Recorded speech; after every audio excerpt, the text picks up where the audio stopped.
Hey, what's up, guys? This is your boy Travis back again here at Big Boy Toy Reviews.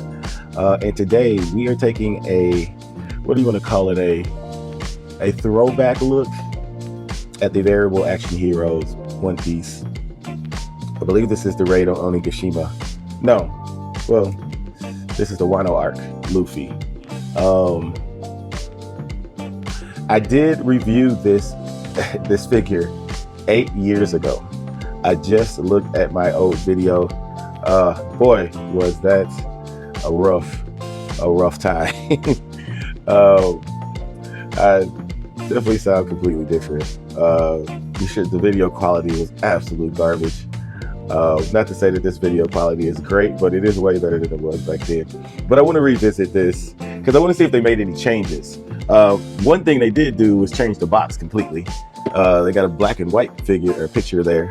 So I don't know why they did that. I don't know why they went black and white. I'll make a variable actions playlist for anybody that wants to go back and look at those videos. I used to almost have every single one of those things until I just couldn't afford to buy them because that was broke as hell back then. But anyway, so I guess I'll go over some of this. There's really nothing different aesthetic wise. They didn't change anything as far as the look, which they really didn't need to. I personally would have liked to see more definition in his chest and stomach personally, but yeah, there's really no difference here. Maybe this piece was harder back then because yeah, actually they did change this. This is much more stiff than it was on the older one. Because in my video, I said this was more stiff than this. I could have been confused though. I might have had it backwards, but this is super, super soft. Where this is not hard, obviously, because I can bend it, but it's not exactly as soft as I thought it was. But he looks good. I mean, again, I don't really particularly want to go over this that much. Obviously, he has his angry face on. This is the face that he came with in the box. Just getting close up. The paint is nice on here. I do like the transitional yellow and orange-ish coloring there on the sash.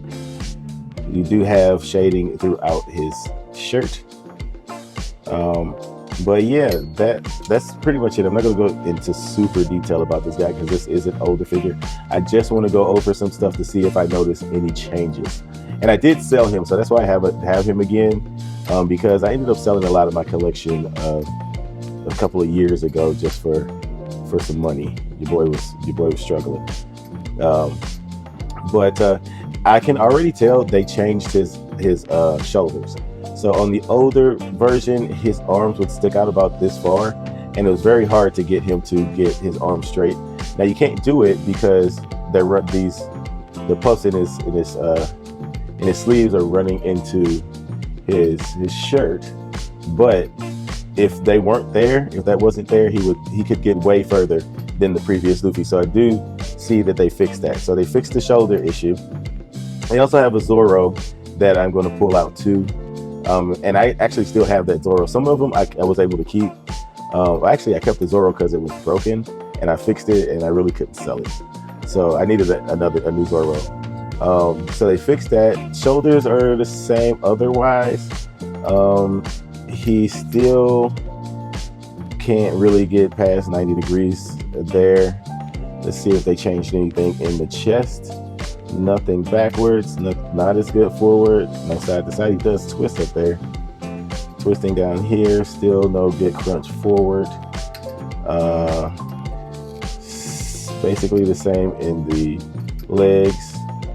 Yep, same thigh swivel. Still the same issue with the pants. They didn't fix that, which I guess SH Figure Arts decided to take a page out of Variable Action Heroes playbook when they made their Wano arc Luffy, because they started it. They started this. So yeah, can't even get 90 degrees still on that. So yeah, it doesn't look like they changed anything really, except for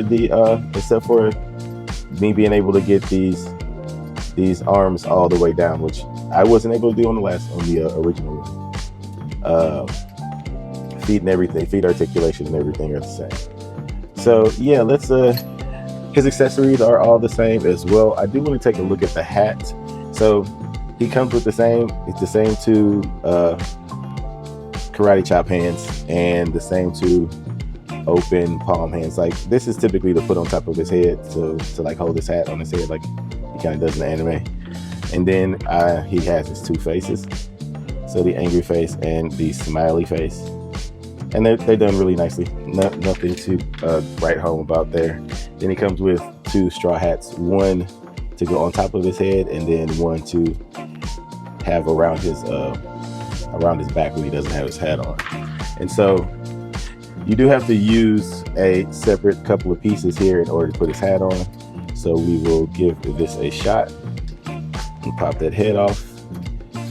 And we'll do this. This was pretty easy to do on the original version as well. And we'll do the smiley face. This is probably how I have him. I'll probably leave him with his hat on. And let's see. Can I get this in here? I might have to do this off camera. Okay, that was rough. That was hard to do. And then we can see if we can get this hat on camera. Okay. Yeah, still looks big. Still looks too big to me. So that has also not changed. So I'm probably not going to display him with his hat on because that looks too big. Yep, that looks too big to me. His hair wouldn't be that. It wouldn't fill up the hat like that. And I don't recall in the anime it looking this much larger than his head. I just think it looks too big here at the top. I don't know. I don't like that. So yeah, but it's not too much different from the original. I do have Mihawk. I will do a full review on Mihawk because I didn't get him back in the day. So I'll do a full review on him if I can speak. But other than that, that's it for the review. I'm not going to do any comparisons or anything on this guy. Unless somebody asks me to. If enough people ask me, then I'll do a whole comparison thing. But I don't think it's that necessary. But anyway, that's it for the review. Comment, like, and subscribe. And until next time, peace.